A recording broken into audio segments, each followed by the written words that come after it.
Livro do Mestre.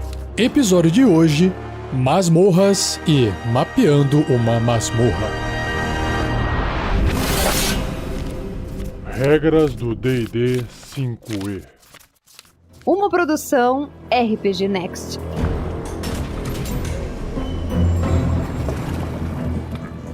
Dando continuidade na parte 2 do Livro do Mestre, chamado Mestre de Aventuras, e iniciando o capítulo 5, chamado Ambientes de Aventura, o livro apresenta essa parte sobre as masmorras. E o livro introduz: muitas aventuras de D&D giram em torno de cenários de masmorra. Masmorras em D&D incluem grandes salões e tumbas, covis de monstros subterrâneos, labirintos cheios de armadilhas mortais, cavernas naturais estendendo-se por quilômetros abaixo da superfície do mundo e castelos em ruínas. Nem toda aventura acontece em uma masmorra. Uma viagem em uma região selvagem através do deserto da desolação ou uma jornada lancinante dentro de selvas das Ilhas do Pavor podem ser aventuras empolgantes do mesmo jeito. Em pleno ar livre, dragões sobrevoam o céu em busca de presas. Tribos de hobgoblins surgem de sua fortaleza tenebrosa para promover guerra contra os vizinhos. Ogros saqueiam chácaras atrás de comida e aranhas monstruosas descem das copas às árvores cobertas por teias. Dentro de uma masmorra, os aventureiros se restringem às paredes e portas à sua volta, mas, no ambiente selvagem, os aventureiros podem viajar em praticamente qualquer direção que desejem. Essa é a diferença fundamental entre masmorra e ambiente selvagem. É muito mais fácil prever para onde o grupo de aventura poderia ir numa masmorra, pois as opções são limitadas, bem menos que em áreas selvagens. Vilas, cidades e metrópoles são o berço da civilização em um mundo selvagem, mas elas também oferecem oportunidades para a aventura. Encontros com monstros podem não ser improváveis dentro dos muros de uma cidade, mas cenários urbanos têm seus próprios vilões e perigos. O mal, afinal de contas, assume muitas formas, e cenários urbanos nem sempre são os paraísos seguros que parecem. Este capítulo, capítulo 5, fornece uma visão ampla desses três ambientes, mais alguns ambientes incomuns, levando você ao processo de criação de um local de aventura com diversas tabelas aleatórias para inspirar você. Mas nesse episódio, como foi dito no começo, apenas será apresentado as masmorras. Seja você também um guerreiro ou uma guerreira do bem. Para saber mais, acesse padrim.com.br/rpgnext ou picpay.me/rpgnext. Masmorras. Algumas masmorras são antigas fortalezas abandonadas pelos povos que as construíram. Outras são grutas naturais ou covis estranhos escavados por monstros medonhos. Elas atraem cultos malignos, tribos de monstros e criaturas reclusas. As masmorras também são lar de tesouros ancestrais, moedas, gemas, itens mágicos e outras preciosidades escondidas nas trevas, frequentemente guardadas por armadilhas ou mantidas zelosamente por monstros que as coletaram.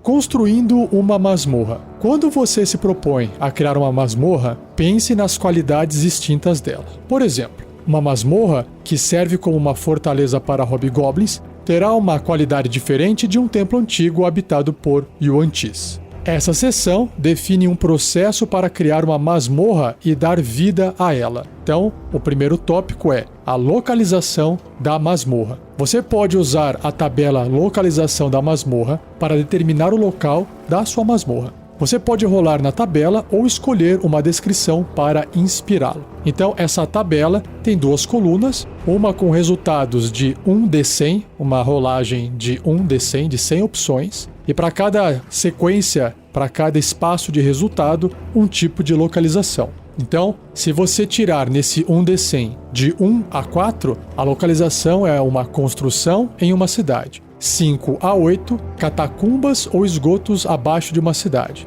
9 a 12, abaixo de uma casa de fazenda. 13 a 16, abaixo de um cemitério. 17 a 22, abaixo de um castelo em ruínas. 23 a 26, abaixo de uma cidade em ruínas. 27 a 30, abaixo de um templo. 31 a 34, em um abismo. 35 a 38, na face de um penhasco. 39 a 42, em um deserto, 43 a 46 em uma floresta, 47 a 50 em uma geleira, 51 a 54 em um desfiladeiro, 55 a 58 em uma floresta, 59 a 62 na passagem de uma montanha, 63 a 66 em um pântano, 67 a 70 abaixo ou no topo de um platô, 71 a 74 em grutas marinhas, 75 a 78 em diversas mesas interligadas. Aqui, essas mesas são aqueles acidentes geográficos que parece o solo que subiu,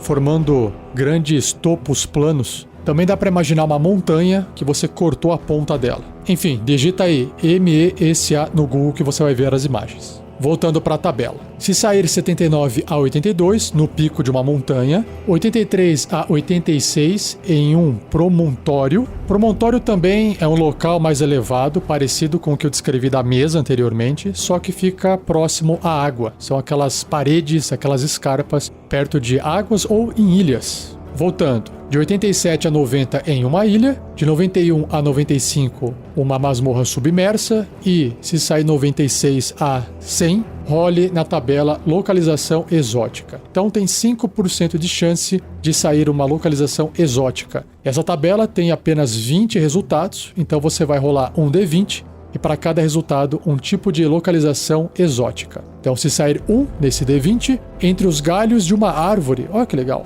2, em volta de um geyser. 3, atrás de uma cachoeira. 4, enterrada por uma avalanche. 5, enterrada por uma tempestade de areia. 6, enterrada em cinzas vulcânicas. 7, castelo ou estrutura inundada em um pântano. 8, castelo ou estrutura no fundo de um buraco. 9, flutuando no mar. 10, em um meteoro, caramba.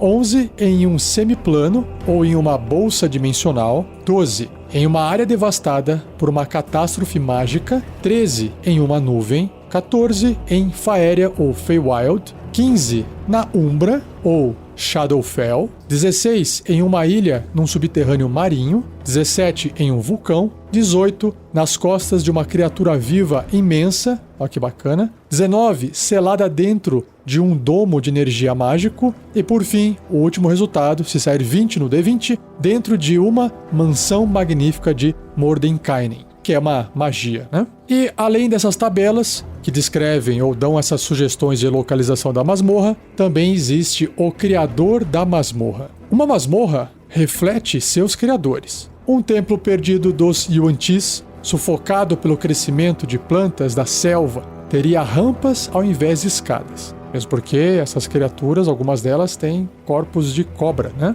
Cavernas escavadas pelo raio ocular de desintegração de um observador terá paredes anormalmente lisas e o covil do observador, que é o beholder em inglês, pode incluir veios verticais ligando níveis diferentes. Olha que massa. Monstros anfíbios, como os Kuotoas e Aboletes, usam água para proteger as partes mais profundas de seus covis contra intrusos que respirem ar. Os detalhes dão vida à personalidade de um cenário de masmorra. Grandes rostos barbudos podem estar esculpidos nas portas de fortes anões e podem ter sido desfigurados pelos gnolls ou gnolls que vivem lá agora. Teias de aranhas decorativas, câmaras de tortura e currais escravos podem ser características comuns em um jazigo construído por Drolls, os elfos pretos, contando algo sobre o local e seus ocupantes. A tabela criador da masmorra inclui criaturas que geralmente constroem masmorras. Você pode escolher um criador na tabela ou rolar aleatoriamente, ou escolha algum outro construtor de masmorra apropriado para sua campanha. Então, primeira tabelinha, chamada Criador da Masmorra, você vai rolar um D20 e para cada conjunto de resultados aqui, a maioria deles unitário, vai sair um criador. Se sair o número 1, o criador é o observador, o beholder. Se sair entre 2 e 4, ou seja, tem uma chance 3 vezes maior, né? Porque pode sair 2, 3 e 4, um culto ou grupo religioso. E aí você vai ter que rolar novamente numa tabela chamada Cultos e Grupos Religiosos para determinar especificações, que já eu chego nessa tabela. Se sair entre 5 e 8, o criador são anões. 9 são elfos, incluindo Drolls. 10, gigantes. 11 hobgoblins. De 12 a 15, criadores são humanos, e aí tem que rolar também na tabela de tendência do NPC e classe do NPC para determinar especificações. Se sair 16, Kuotoa, 17, Lich, 18, Devoradores de Mentes, ou em inglês Mind Flayers, 19, Yuan-Ti e 20, Sem Criador, são cavernas naturais. Então voltando, se você tirou entre 2 e 4, que o criador são cultos ou grupos religiosos, você então vai rolar aqui nessa tabela de cultos e grupos religiosos, também vai rolar um D20 no dado, para cada resultado de dado um tipo de culto ou grupo religioso. Então, se sair 1, culto de adoração demoníaca, 2, culto de adoração diabólica. Que lembrando que em inglês tem uma diferença entre demon, que é o demônio, e o devil, que é o diabo, né? Se sair entre 3 e 4, culto elemental do ar, entre 5 e 6, culto elemental da terra, 7 e 8, elemental do fogo, 9 e 10, elemental da água. Se sair entre 11 e 15, adoradores de uma divindade maligna, 16 ou 17, adoradores de uma divindade benigna, e por fim, 18 a 20, adoradores de uma divindade neutra. E se você tirou lá na tabela anterior, né, do criador da masmorra, entre 12 a 15, onde os criadores são humanos, para você poder definir a tendência do NPC, tem uma tabelinha que você vai também rolar um D20, e se sair entre 1 ou 2, leal e bom é a tendência desse NPC, 3 ou 4 ele vai ser neutro e bom, 5 ou 6 caótico e bom, 7 ou 9 leal e neutro, 10 a 11 neutro, 12 caótico e neutro, 13 a 15 leal e mal, 16 a 18 leal e mal, 19 ou 20 caótico e mal. E a classe do NPC, se sair 1 no D20, é um bárbaro, 2 bardo, 3 ou 4 clérigo, 5 druida, 6 ou 7 guerreiro, 8 monge, 9 paladino, 10 patrulheiro, que é o ranger, 11 a 14 é um ladino, que é a maior chance que tem aqui, 15 feiticeiro, 16 bruxo e 17 a 20 mago, que está empatando com o ladino. Maravilha. Também tem mais. O propósito da masmorra. Exceto no caso de uma caverna natural, uma masmorra é construída e habitada com um propósito específico que influencia seu projeto e características. Você pode escolher um propósito na tabela chamada Propósito da Masmorra, que você pode pegar e escolher um dos resultados que sai no dado ou apenas se inspirar para suas próprias ideias. Então, rola um D20, se sair 1, o propósito da masmorra é Armadilha Mortal. E aí para cada um desses propósitos, já vou explicar, já vou ler um texto que descreve o que significa isso. 2 a 5, o propósito é Covil, 6, Labirinto, 7 a 9, Mina, 10, Portal Planar, 11 a 14 Fortaleza, 15 a 17 Templo ou Santuário, 18 ou 19 Tumba e 20 Câmara de Tesouro. Então, indo para a descrição de cada um desses propósitos. Armadilhas Mortal, esta masmorra foi construída para eliminar qualquer criatura que ouse adentrá-la. Uma armadilha mortal pode guardar o tesouro de um mago insano, ou ela pode ter sido designada para atrair aventureiros para sua morte com algum propósito nefário, como alimentar a filactéria de um lich com almas. Oh, adorei! Muito massa! Agora, a Câmara de Tesouro foi construída para proteger poderosos itens mágicos e grande riqueza material. Masmorras de câmaras de tesouro são fortemente guardadas por monstros e armadilhas. Já o Covil é um local onde monstros vivem, e covis típicos incluem ruínas e cavernas. Uma fortaleza é um tipo de masmorra que fornece uma base segura para operações de vilões e monstros. Ela geralmente é comandada por um indivíduo poderoso, como mago, vampiro ou dragão, e é maior e mais complexa do que um simples covil. Já o labirinto, e eu adoro labirintos, é planejado para enganar ou confundir aqueles que entrem nele. Alguns labirintos são obstáculos elaborados que protegem um tesouro, enquanto que outros são celas para prisioneiros banidos para lá, para serem caçados e devorados pelos monstros dentro dele. Caramba! Já uma mina diz que uma mina abandonada pode rapidamente ficar infestada por monstros, enquanto que minas que escavam muito fundo podem chegar até o subterrâneo, que é o Underdark. Indo para o portal planar, masmorras construídas em volta de portais planares frequentemente são transformadas pela energia planar que escapa através desses portais. O penúltimo, que é o templo ou santuário, essa masmorra foi consagrada em homenagem a uma divindade ou outra entidade planar. Os seguidores da entidade controlam a masmorra e conduzem seus ritos nela. E por fim, a tumba. Tumbas são magnéticas para caçadores de tesouros, assim como para monstros sedentos pelos ossos dos mortos. E para fechar esse tópico de como construir a masmorra, a história. Na maioria dos casos, os arquitetos originais de uma masmorra se foram há muito tempo, e a pergunta do que aconteceu com eles pode ajudar a moldar o estado atual da masmorra. A tabela História da Masmorra contém anotações de eventos importantes que podem transformar um local do seu propósito original em uma masmorra para os aventureiros explorarem. Masmorras particularmente antigas podem ter uma história que consiste de diversos eventos, cada um deles transformando o local de uma forma diferente. Então vamos para a tabela. Também você vai rolar um dado de 20 faces, um D20. E se sair de 1 a 3, o evento importante é: ela foi abandonada pelos criadores. Se sair 4, a masmorra foi abandonada devido a uma praga. 5 a 8, conquistada por invasores. 9 a 10, criadores destruídos por ataques de incursores. 11, criadores destruídos por descoberta feita dentro do lugar. 12, criadores destruídos por conflito interno. 13, criadores destruídos por catástrofe mágica. 14 a 15, criadores destruídos por desastre natural. 16, local amaldiçoado pelos deuses e evitado. 17 ou 18, criador original ainda está no controle. 19, invadido por criaturas planares. Ou 20, local de um grande milagre.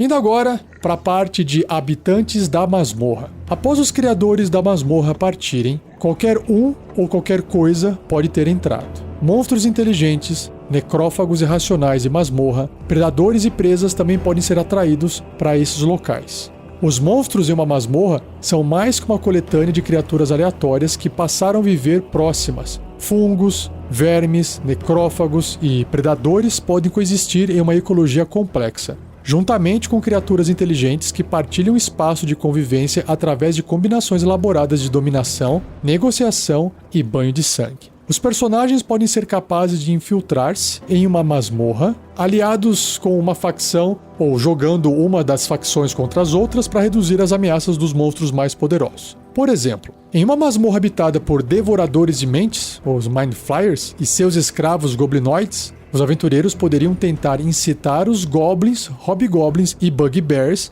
a se rebelarem contra seus mestres ilitites. E aprofundando esse tópico dos habitantes da masmorra, o livro vai falar sobre as facções na masmorra. Uma masmorra, às vezes, é dominada por um único grupo de humanoides inteligentes, talvez uma tribo de orcs que tomaram um complexo de cavernas, ou uma gangue de trolls habitando uma ruína abaixo do solo. Outras vezes, principalmente em masmorras maiores, diversos grupos de criaturas partilham espaço e competem por recursos. Por exemplo, orcs que vivem nas minas de uma cidadela anã em ruínas poderiam fazer ataques constantes contra hobgoblins que detêm as camadas superiores da cidadela. Devoradores de mentes, os Mind Flayers, que estabeleceram uma colônia nos níveis mais baixos das minas, poderiam manipular e dominar os hobgoblins, que seria a chave em uma tentativa de aniquilar os orcs. E durante todo esse tempo, imagine uma célula escondida de Drow's batedores observando a trama para matar os devoradores de mentes e também escravizar quaisquer criaturas restantes. É fácil pensar uma masmorra como uma coletânea de encontros com os aventureiros derrubando porta atrás de porta e matando o que quer que viva além.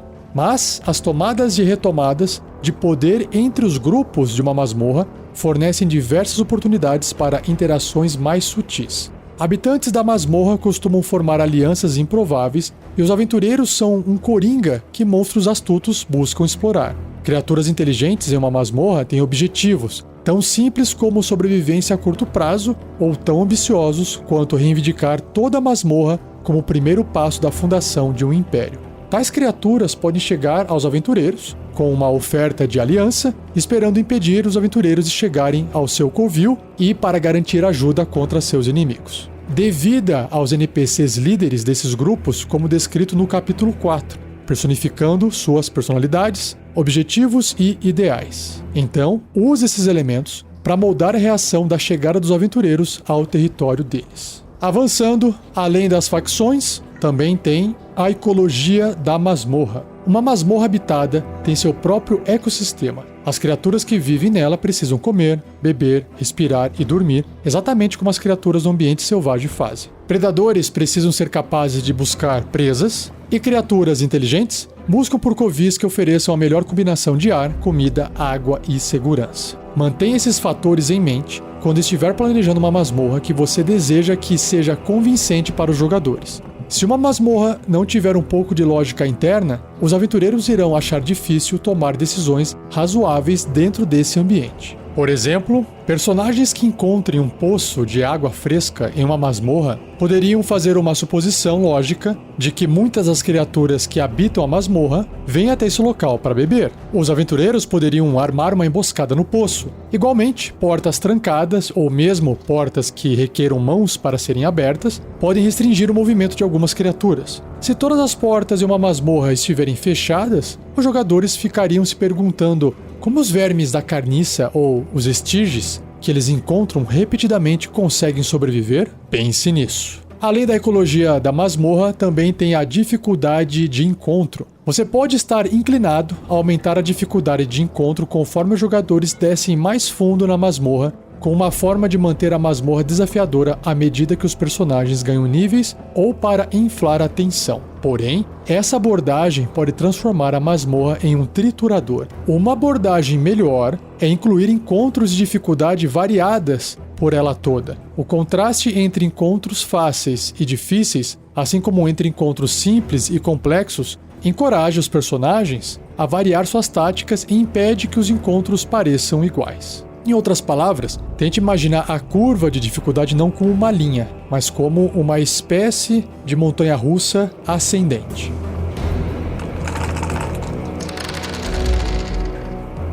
Indo agora para a segunda parte desse episódio, mapeando uma masmorra. Cada masmorra precisa de um mapa para mostrar sua estrutura. O local, criador, propósito, história e habitantes da masmorra deveriam dar a você um ponto de partida para desenhar seu mapa de masmorra.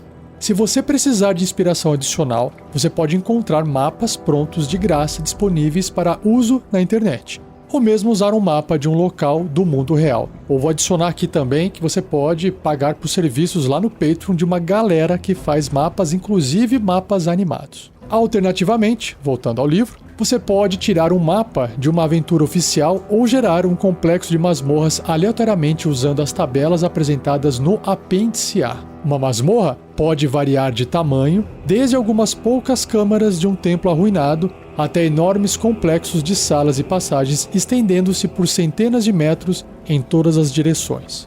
O objetivo dos aventureiros frequentemente está o mais distante da entrada da masmorra possível, forçando os personagens a escavar ou percorrer profundamente no subsolo ou forçar cada vez mais em direção ao coração do complexo. Uma masmorra é mais facilmente mapeada em papel quadriculado, onde cada quadrado no papel representa uma área de 3 metros por 3 metros, ou isso em pés 10 por 10. Se você estiver jogando com miniaturas em uma matriz, você pode preferir uma escala onde cada quadrado representa 1,5 metro por 1,5 metro, ou 5 por 5 pés. Ou você pode subdividir sua matriz de 3 metros em uma matriz de 1,5 metro, quando desenhar seus mapas para combate. Quando você desenhar seu mapa, tenha os seguintes pontos em mente. Salas e mapas assimétricos tornam uma masmorra menos previsível. Pense em 3 dimensões: escadas, rampas, plataformas, saliências, sacadas, fossos e outras mudanças de elevação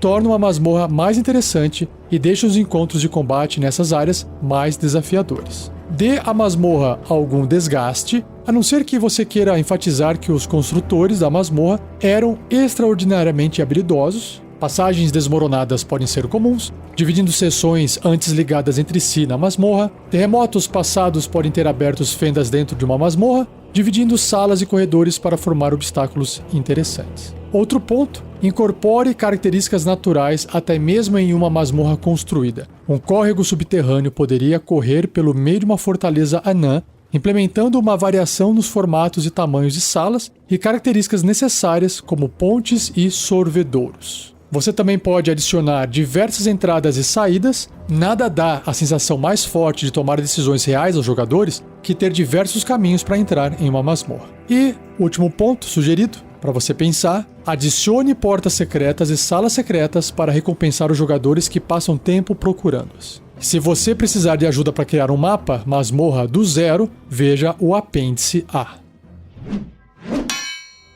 Características da masmorra. A atmosfera e características físicas das masmorras varia tão vastamente quanto suas origens. Uma cripta antiga poderia ter paredes de pedra e portas de madeira frouxas, um odor de decadência e nenhuma luz além daquelas que os aventureiros trouxeram. Um covil vulcânico teria paredes de pedra lisa formadas por erupções passadas, portas de latão reforçadas magicamente, um cheiro de enxofre e luz fornecida por jatos de chamas em cada corredor e sala. Então, mais um pouco de descrição sobre as paredes. Algumas masmorras têm paredes de alvenaria, outras têm paredes de rocha sólida, desbastadas com ferramentas para dar-lhes uma aparência áspera e cinzelada ou desgastada pela passagem de água ou lava. Uma masmorra acima do solo seria feita de madeira ou materiais compostos. Paredes às vezes são adornadas com murais, afrescos, baixos relevos e luminárias como candeeiros ou suportes de tochas.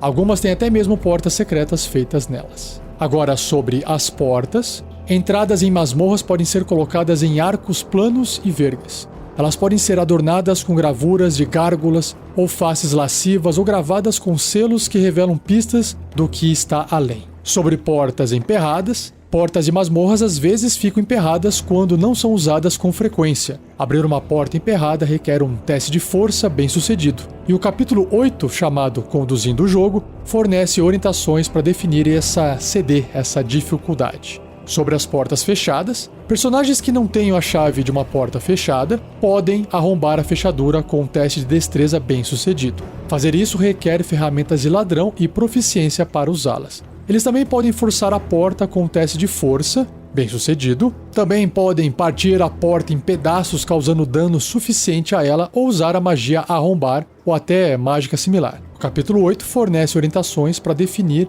as CDs, essas dificuldades, e atribuir as estatísticas para portas e outros objetos. E na parte das portas barradas, uma porta barrada é similar a uma porta fechada, exceto por não haver fechadura para arrombar, e a porta, normalmente, só pode ser aberta pelo lado barrado, usando uma ação para erguer a barra dos ganchos. Sobre portas secretas, uma porta secreta é construída para se mesclar à parede que a rodeia. Às vezes, rachaduras suaves na parede ou marcas de arrasto no chão denunciam a presença da porta secreta. E dentro disso, há dois tipos de ações: detectar a porta e abrir a porta secreta. Em detectando a porta secreta, use o valor de sabedoria, percepção, passivo dos personagens para determinar se alguém no grupo percebeu uma porta secreta sem procurar por ela ativamente. Os personagens também podem encontrar uma porta secreta ao procurarem ativamente no local onde a porta está escondida e sendo bem-sucedidos no teste de sabedoria de percepção. Para definir a CD, a dificuldade apropriada para esse tipo de teste, tem que ver o capítulo 8. E sobre abrindo uma porta secreta, quando uma porta secreta é detectada, um teste bem-sucedido de inteligência e investigação pode ser necessário para determinar como ela é aberta, caso o mecanismo de abertura não seja óbvio. Defina a CD, a dificuldade, de acordo com as orientações de dificuldade no capítulo 8. Se os aventureiros não puderem determinar como a porta secreta é aberta, derrubá-la sempre será uma opção. Nesse caso, trate-a como uma porta fechada feita do mesmo material da parede que a rodeia e use as orientações no capítulo 8 para determinar a dificuldade, a CD, e estatísticas apropriadas. Indo agora para um outro tipo de porta, são as portas escondidas. Uma porta escondida é uma porta normal que está escondida da visão. Uma porta secreta é cuidadosamente construída para se mesclar na superfície que a rodeia. Já uma porta escondida, na maioria das vezes, está escondida por meios mundanos. Ela pode estar coberta por uma tapeçaria, coberta com gesso ou, no caso de um alçapão escondido sob um tapete. Normalmente, nenhum teste de habilidade é necessário para encontrar uma porta escondida. O personagem precisa apenas procurar no lugar certo ou dar o passo certo para revelar a porta. Porém, você pode usar os valores de sabedoria e percepção passiva dos personagens para determinar se algum deles percebe rastros ou sinais de uma tapeçaria ou tapete que tenha sido mexido recentemente. Um outro tipo de porta são as portas levadiças. Uma porta levadiça é um conjunto de barras verticais feitas de madeira ou ferro, reforçadas com uma ou mais fitas horizontais. Ela bloqueia uma passagem ou arcada até ser erguida até o teto por uma manivela e corrente. O benefício principal de uma porta levadiça é que ela bloqueia uma passagem enquanto ainda permite que os guardas vigiem a área além e façam ataques à distância ou conjurem magias através dela. Içar uma porta levadiça para cima ou para baixo requer uma ação.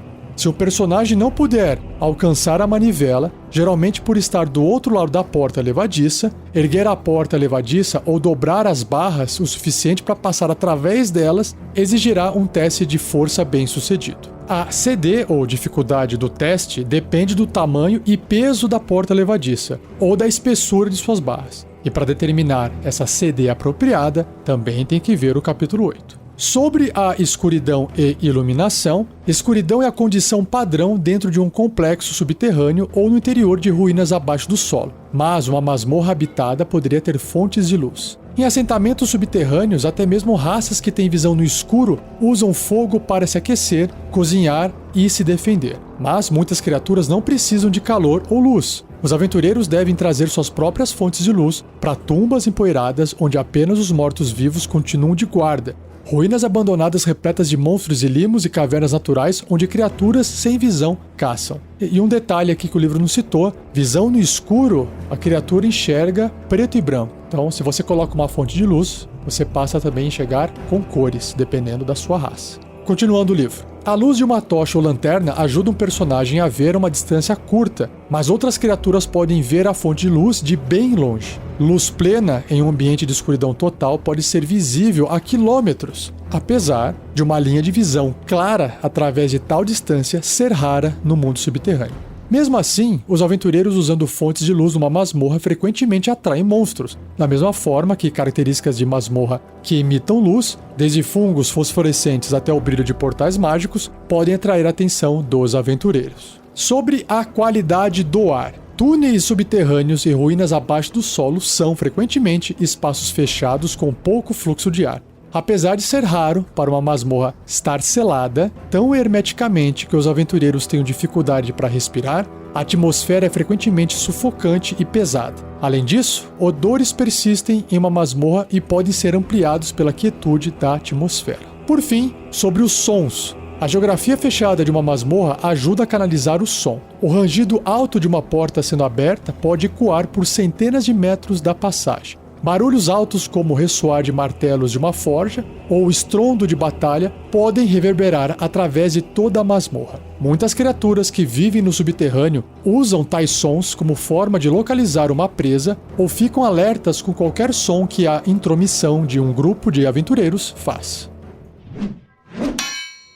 Perigos na masmorra. Os perigos descritos aqui são apenas alguns exemplos dos perigos ambientais encontrados no subterrâneo e em outros locais escuros. Os perigos na masmorra são funcionalmente similares a armadilhas, que são descritas no final deste capítulo número 5. Detectando um perigo. Nenhum teste de habilidade é necessário para ver um perigo, a não ser que ele esteja escondido. Um perigo que pareça algo inofensivo, como uma mancha de lodo ou bolor, podem ser corretamente identificados com um teste bem-sucedido de inteligência natureza. Use as orientações do capítulo 8 para determinar uma CD apropriada para qualquer teste feito para observar e reconhecer um perigo. E sobre a gravidade desse perigo, para determinar a letalidade relativa de um perigo para os personagens, pense no perigo como uma armadilha e compare o dano que ele causa com o nível do grupo usando a tabela chamada Gravidade do Dano por Nível, posteriormente neste capítulo. E a tabela também aparece no capítulo 8. Então, o livro traz alguns tipos de perigos: o bolor amarelo, o bolor marrom, o limo verde e as teias.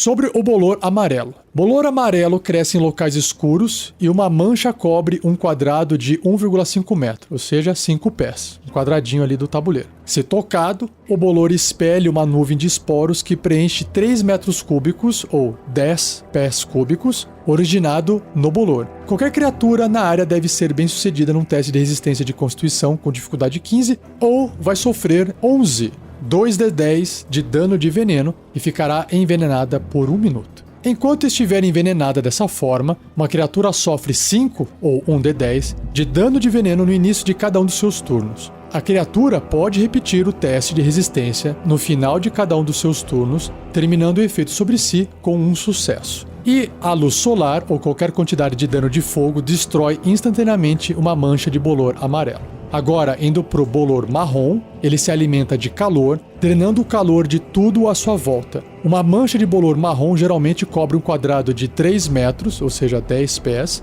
e a temperatura até 9 metros dele é sempre gelada, ou seja, 30 pés de distância. Quando uma criatura se aproxima até 1,5 metro do bolor, ou seja, 5 pés, pela primeira vez em um turno, ou começa seu turno ali, ela deve realizar um teste de resistência de constituição com dificuldade 12, sofrendo 22 ou 4d10 de dano de frio se fracassar na resistência ou metade desse dano se obtiver sucesso. O bolor marrom é imune a fogo e qualquer fonte de fogo trazida até 1,5 metro, 5 pés dessa mancha, faz com que ela se expanda instantaneamente em direção ao fogo, cobrindo uma área de 3 metros quadrados, 10 pés, com a fonte do fogo no centro da área. Uma mancha de bolor marrom exposta a um efeito que cause dano de frio é instantaneamente destruída. Agora, o limo verde. Esse limo ácido devora carne, material orgânico e metal ao contato. Verde vivo, úmido e pegajoso, ele se gruda às paredes, solos e tetos em manchas. Uma mancha de limo verde cobre um quadrado de 1,5 metro, 5 pés.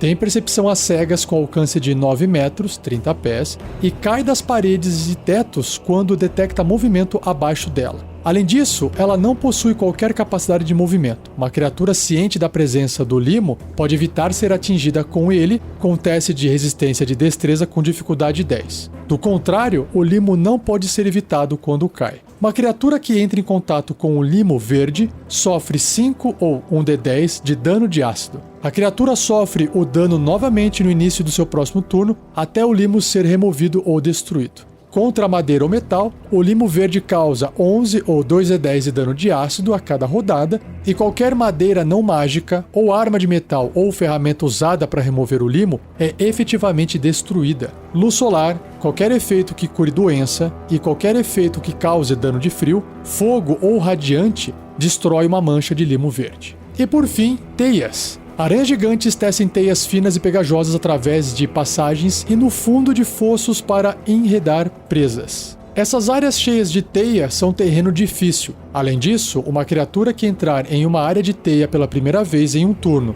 ou começar o seu turno nela deve ser bem sucedida num teste de resistência de destreza com dificuldade 12 ou ficará impedida pelas teias. Uma criatura impedida pode usar a sua ação para tentar escapar, fazendo isso com um teste bem sucedido de força, atletismo ou destreza acrobacia com dificuldade 12. Cada cubo de 3 metros, ou seja, 10 pés, de teias gigantes tem CA, a classe armadura, 10, 15 pontos de vida, vulnerabilidade a fogo e imunidade a dano de contusão, perfurante e psíquico.